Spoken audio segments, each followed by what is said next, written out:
Wow! Ce tare!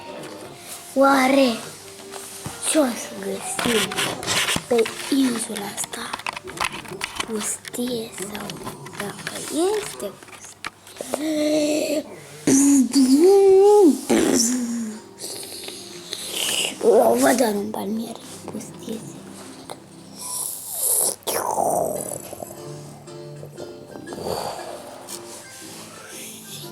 Are niște cocos. Delicios. Să mergem și în altă parte cu barca noastră care filmează. Din afară.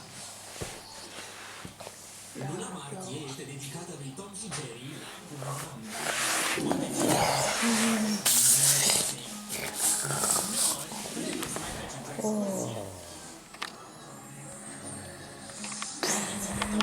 Cum rezolvă mistere și intră într-o lume fantastică plină de trucuri magice.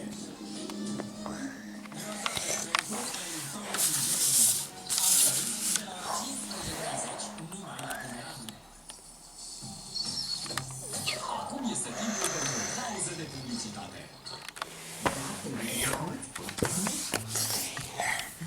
Hai că am făcut opritor.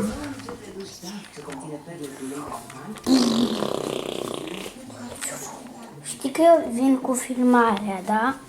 Eu vin cu filmarea. Opritorul 3000.